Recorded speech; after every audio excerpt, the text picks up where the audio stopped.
And this week we have none other than the amazing Vicky Myers, who plays Super Cop DS Lisa Swain. We've got a very special guest with us here to help us crack the case of Corrie wide open. None other than the fantastic Vicky Myers, who plays DS Lisa Swain. Vicky, how lovely is this? Do you like it? Do you like the set? I do. I'm loving the boys' roles. I should have bought you the T-shirt, shouldn't I? Well, it might have to be a Swala t-shirt after today's chat. Well, we're glad you're here because we're going to cover away. all the Corrie headlines. Yes. Feel free to jump in if you've got any Gossip. exclusives. Yeah, exactly. Siege at #1 ends in catastrophe. Dee Dee has a change of heart about her baby's adoption. Stevie Mac canoodles with Cassie, and Tracy is not happy. Hot tub trauma takes Jenny and Daisy to boiling point. Dylan in deeper with Bully Brody. And scaffoldman Theo builds bridges with Todd. What a week. Another great week in Corrie. Well, we're obviously going to start with The Siege. The Siege. Did you like it? You made me cry. You made me thank cry. you. It was such an on the edge of your seat moment. And then when you're like... You looked like a proper police officer. I mean, the way you came around that corner in the Ginnell. You were like Jason Bourne. You were like... And then when you got the That gun... was homework, that. I was like, you know. That is the thing that happens. The real people who have been in the police in the previous life are there on set to help advise and make sure it looks so real. It's really interesting, and I love doing all of that and learning different elements about it and different skills. And because it's so quick as well, there's a different energy that's going on, you'll know. And then doing extended days, and you're all together for such a long period of time, and it's intense, and you've really got to get in the moment very quickly and take on board a lot of information. But we had stunt people with the lovely Kate Red, who was an armourer. So she was like, no, you hold the gun like this. And I was trying to get loads of information from her. I was like, so what's this bit? Because I know nothing about guns, which is a good thing. I think, you know. I want it to look as authentic as possible, and how would she hold it, and what would the stance be? Because there is a potential that he could get the gun back off. I know he's injured, but you've got all of the adrenaline running. So any tips or information and expertise really that you can share to make it look as realistic as possible. Well, it worked because you look like Jason Bourne. The way you got that gun, I was like... Thanks. Very impressive. Credit to them, really, you know, because it's... And also Duncan Foster, he's the director. But also everybody that's on the floor, because it is a team effort, and we get the best bit being, you know, sort of in front of the camera. It is a collective, a team effort. There was a scene where you went outside and you realised that Betsy had been shot. Yeah. That scene was actually done on location. His vision of how to make it work with the gunshot going through the window, and then for me not to obviously acknowledge that it had gone through the window, because it'd all be angst and mayhem and confusion as to what's just happened, because that doesn't happen every day. Yeah. Even on Coronation Street, it doesn't happen every day. You know, you've got armed police coming in, and we had Noah Bird, who was giving fantastic advice because he is an ex-cop. So that made it even more authentic. It was actually quite frightening. But to then walk outside and then continue on to the Ginnell and realise that while all this commotion's going on, she can overhear that somebody that's been shot and been caught in... Stray bullet. And then that realisation that it's Betsy. Well, but also the fact that it was covered. Oh. Honestly, when Kate told me, we went in for a storyline meeting. Kate Brooks, the producer. And Kate said, and blah, blah, blah, and then this happens and this happens. And I was like, okay. And she said, and then Betsy gets shot, and then blah, and then just carried on. I was like, hang on, Betsy gets shot. And honestly, I was like, no. That is how you feel watching. It's like, no. Oh, thank you. It was high drama. amazing. It was high drama, but then at times, as Corrie do so brilliantly, there was a lightness as well. I had kind of tears of laughter at some point, certainly when everyone's on death row, when everyone's given the, ultimatums as to what's your dessert, what's your last. And then you appear with, obviously, the fortune cookie in the red box. Yeah, fortune cookies. That was the snack of choice, fortune cookies. We said this about you, watching you on camera. There's such a stillness with you, but there's so much going on, and surrounded by characters that are loud and can be brash and big. It feels like you're so watchable. You don't want to blink because you don't want to miss what you're going to do. It's my And work. it's Keep it so still. I'm going to go now. It's the subtleties. It's the subtleties you have in your eyes. You've got the most incredible eye, and you tell so much with your eyes, and it's just compelling. Thank you so much. Well, I'll take that. Well, we've got some more headlines to get go on through. then, So fire we've got Stevie Mac canoodles with Cassie. I mean, this was as soon as Cassie came in, it was just electric. I was thinking, something's going to happen here. Yeah. They're so good together. You just can't help but be excited for their scenes, can you? Yeah, they reappeared, didn't they, in the dressing gowns? Well, it's and just it was quite obvious then. I mean, ridiculous in a funny way. But they are the comedy gold, the two of them, and you know straight away that it is going to be hilarious. But they Very go on a watchable. little emotional journey, don't they? Like, you know, Don't one minute they? they're upstairs. They've got our line of the week this week where Oh, go on. Which Cassie one? and Steve, they make a quick cup of tea. Things escalate, and before you know it, they've gone upstairs. They come back down. She gets the tea, she sips it, she says, still warm. And he says, how warm? Boiling hot. Cup of tea is still warm, so it's obviously been a quick rekindling. Quick moment of lust. Thank you for explaining And that. sometimes, you don't need too long, do you? That might be familiar to a lot of Yeah, people. yeah. But yeah, that was quite a highlight of that scene. But then, they go on the journey, and then he does, at the end, say, I don't think this is for the best. And they go from, like, electric to he's letting her go. And can you imagine that? Poor Cassie, really. I mean, even though she's done some despicable things, but still. Can you forgive what she's done? Can you forgive and forget and move on? Would I forgive Cassie for poisoning Cat? No, absolutely not. Well, next this week we also had Dylan as well, and I was right. I'm not going to say too much on this. I told you so. We had a debate as parents, would you send the phone in when Calvin was saying no? Would you? No, Would you? no, You because wouldn't. I thought well, look what's about happening now. it, He's going to want more and more. It's never ending now. But what would happen if you didn't, though? Well, we discussed that as well. Dylan might have ended up in hospital. He might have been beaten up, but aside that's from okay. that, But you didn't break the law. That's all That's right. the main thing. And then we've got scaffold man Theo builds bridges with Todd. Yeah. Mr. Now, Hello. I've got a little something for you, Kelvin. I didn't say anything. Well, you said it all. This might be baggy on you. This is the top Is that the vest? That's the that event. Theo wears. I was Yeah. just about to ask. I mean, who wears a vest in March? Theo does. When I saw him in his vest there, his arms are pretty impressive. I think Eileen as well got a bit of a grope at one point, made it. But I've loved that with how that story pans out. First it was the arms, and then next it was his profile picture on the dating app. Yeah. Oh my gosh, I know. There was no warning for that. It just Can came you up. imagine? We weren't How ready did you for that, feel when were you we? saw that? Like, It was that exact moment. I did exactly. But we were the having a same. discussion. So someone in production would have said, we need this shot for this scene. Have you got anything in your library? Or can you send us one? Now, someone in production who I'd love maybe to know who it 5. was, got that picture, and did they just professionally send it to edit? Or did they go, oh, and then send it to edit? I'm remaining silent at this point. Well, thank you for helping us dissect the headlines. You're there, very welcome. Giving us some insight. And now it's time to interrogate you. Oh gosh. Now, you don't have to say anything unless... do you know that? I do. Go on, say it. You Go on, don't say have it to to say me. anything, but it may harm your defence if you do not mention, when questioned, something which will later rely in court. Anything you do say may be given in evidence. Wow, I mean that.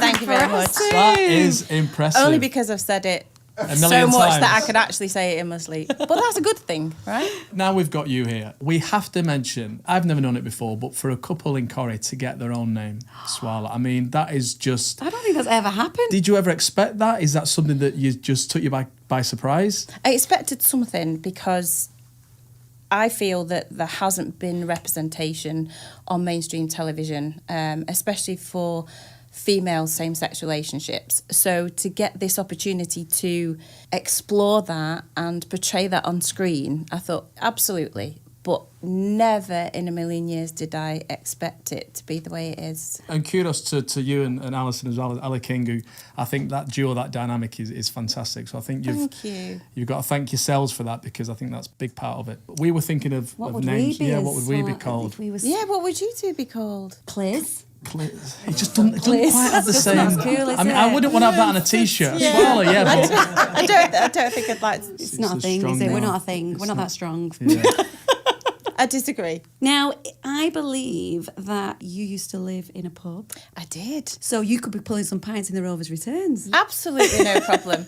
And there's a funny story actually, because this was in sort of mid to late 80s. And my dad, you won't mind me saying this, was a little bit portly, and my mum was glamorous. And so they were commonly known as Bet and Alec, because my dad was little with a bald head and, as I say, rounded with his glasses. And then my mum, at that point, she smoked, and she used to have a cigarette holder just like Bet Lynch, because this was proper 80s. So if Lisa ever decides to, start putting her family first, then you've got a job in the pub then. 100%. But yeah, it seems like you know your character quite well. So we have a little section called Beat the Bio. Oh, crikey. Now there's a leaderboard. No one told me about this, did you? But yeah, this is Beat the Bio. We're going to ask you a few questions about your character's bio. All right, game on. Question number 1. What is Lisa's favourite coffee? Is it macchiato, a mocha, Well done. or a black with 2 sugars? Black with 2 sugars. Correct. Well done. And that was in episode 11341. I knew that. I knew that. Okay, Lisa has a sweet tooth. Which dessert do you prefer? A custard slice, an iced finger, or cream buns? A custard slice. Well done. Thanks. And that was when Betsy gave her 2 custard slice in Underworld. You're doing so well, because we had Lucy on last week and she didn't know any of her answers. Now, the final question. You've actually arrested 10 people on Coronation Street. Have I? Now, can you name 5 of them? Okay, well, there's Roy Cropper. I'm so surprised. And I was so annoyed at that as well. Don't get me started. There was a whole litany of evidence against him. I mean, I went through it all. What was the reaction when you arrested Roy Cropper? People must have been in uproar. Yeah, they were. It was quite funny, really. But that shows, again, the power of the show and how the viewers are so invested. But from a police perspective, well, they know that anybody's capable of anything, and sometimes it's always the quiet, kindest ones. Not right. You sound like a police officer here. Thanks. Anyway, moving swiftly on. Corey Brent. Yeah. I charged him with murder. Joel, obviously Joel. Joel Deering, yes. Joel Yeah. Deering. Come on, 2 more. You can do it. No, 10. 10. Crawford. Bobby. Bobby Yeah. Crawford, you've arrested him. You don't Yeah. remember. What did I arrest him for? We don't know. Perverting You the course did of it. justice.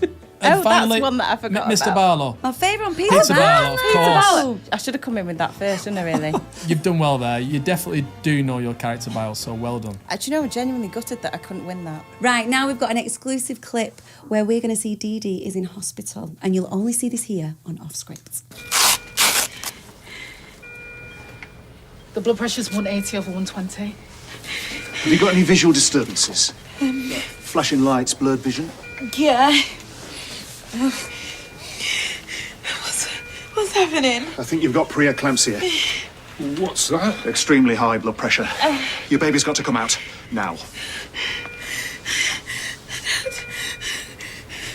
Poor Dee Dee. Oh, poor Dee Dee.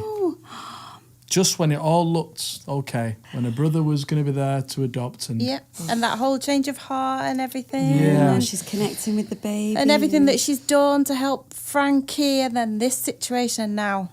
Well, we'll find out next week. We'll find out next week, yes. Right, well, Vicky, before you go, we just wanted to ask, I need to get more of an insight and just get some finer details. Is it true you've been in Coronation Street before? And also, that could have possibly stopped you becoming Lisa Swain. It wasn't specifically that, but I have been in Coronation Street twice before. And the second time, I didn't audition. That's really bad, me laughing, because it was somebody else was injured and they needed someone to drive That a is car. bad laughing, yeah. I know, it's terrible, isn't it? Sorry. It was literally the day before, and it was when photo driving licenses first came out, so they needed a paper version and a picture driving licence. So it was a case of whoever was the first to get back to my agent and obviously had a show reel, and then that was that. So the next day I found myself filming with Alan Halsall in Kettlesham, and I was a driver of a vehicle. But what almost stopped me from even being asked to self-tape for Lisa Swain, who wasn't Lisa Swain, she was DS Swain, for 4 episodes, was head of casting. Jenny Radcliffe pulled me to one side when we were casting for Betsy, and she said, oh, this is just quite surreal. I mean, I'm paraphrasing there, but she said, all this is happening, Vicky, and I very nearly didn't bring you in. I didn't ask you to audition for Lisa because you had played a policewoman a couple of times previously. Oh, And right. she just wondered if I'd be interested in doing it. And then, obviously, at that point, it was 3 years down the line. Wow. We were then casting for Lisa Swain's daughter, and knowing full well that obviously the relationship was hopefully going to blossom between her and somebody else. And actually, it's 4 years ago this week that I did my very first scene on Coronation Street. Going onto the cobbles on that first day, what was the feeling there? What did you feel when you met the cast members? And it was brilliant, but I knew what I wanted to do with her because I only had these 4 episodes, but I asked loads of questions of myself. Why is she this? Why is she that? Why is she still in the force? And why is she a DS? Has she got any kids? All the things that you'll know because you're actors that you do to layer it. Here's a little kind of off script. This ring is my great grandma's ring, and I couldn't get it off for filming because it's really small. So I thought, she's a single parent, so she's either divorced or I didn't think about being widowed, but she's divorced. So I left it on. I thought that's hers. So that ended up being part of your character's DNA. Part of my character's DNA. But on that first day, I actually walked down the cobbles. There was nobody about. It was really eerily silent. And there was the Rover's Return, and I'd never seen that in real life. And I looked at it and I had this wonderful feeling of, I'm going to be here for a while.